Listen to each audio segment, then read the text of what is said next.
আসসালামু আলাইকুম রহমতুল্লাহ।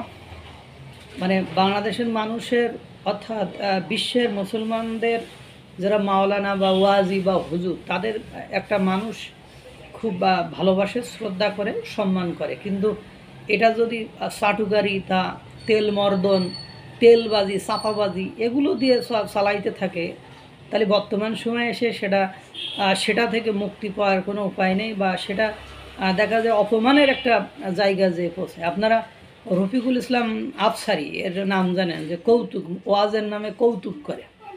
আমি দেখেছি যখন শেখ হাসিনা ক্ষমতায় ছিলেন তখন সবাই বিরোধিতা করলে এই রফিকুল ইসলাম আফসারি সব যারা বক্তা, আলেম মাওলানা, ওয়াজের মাঠ কাঁপিয়ে বেড়ায়, তারা সকলেও যদি শেখ হাসিনার বিরোধিতা করতো, কিন্তু এই রফিকুল ইসলাম আফসারি শেখ হাসিনার প্রশংসায় সবসময় পঞ্চমুখ থাকতো এবং শেখ হাসিনার সবসময় প্রশংসা করতো বিভিন্ন অ্যাঙ্গেল থেকে। এই রফিকুল ইসলাম আফসারি একসময় মনে করেন আমাদের ডক্টর মোহাম্মদ ইউনূসকে নিয়ে ব্যাপক সমালোচনা করতেন, যে তিনি সুদের ব্যবসা করেন, সুদের কারবারি।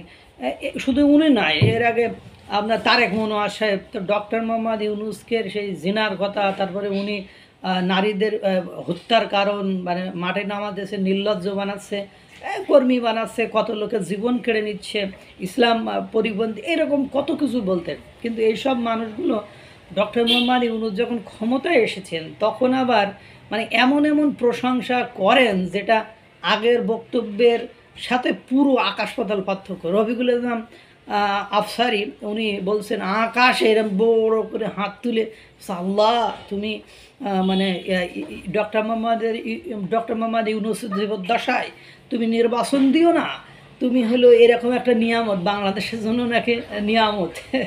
মানে এই লোকটাই কিন্তু একসময় ওনাকে সুদের ব্যবসার কারণে উল্টোপাল্টা কথাবার্তা বলতো।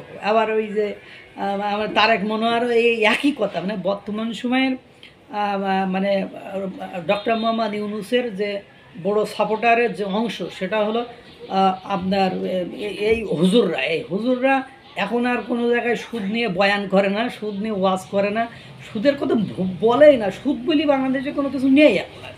কিন্তু একসময় এই সুদের বয়ান করি তারা হিরো থেকে সুপার হিরো হয়ে গিয়েছিল, কিন্তু এখন আর এসব কথাগুলো বলে না। দেখেন মাওলানা সাহেবরা যে ইসলামের বিধানগুলোকে এভাবে উল্টোপাল্টা ফতোয়া দিয়ে, উল্টোপাল্টা কথাবার্তা বলে নিজেদেরকে ছোটো করা ছাড়া আর কোনো কিছুই নয়। আপনি এই যে বক্তব্য দিলেন, এই বক্তব্য দেওয়ার কারণে আপনি বাংলাদেশের 50-80-60% মানুষের অন্তর থেকে উঠে গিয়েছেন। আপনাকে যারা এরপরে ডাকবে, কী কারণে ডাকবে ওরাই জানে, কারণ আপনার তাকুয়া, আপনার আল্লাহ ভীতি, এগুলো নিয়ে তো এখন মানুষের যথেষ্ট সন্দেহ আছে।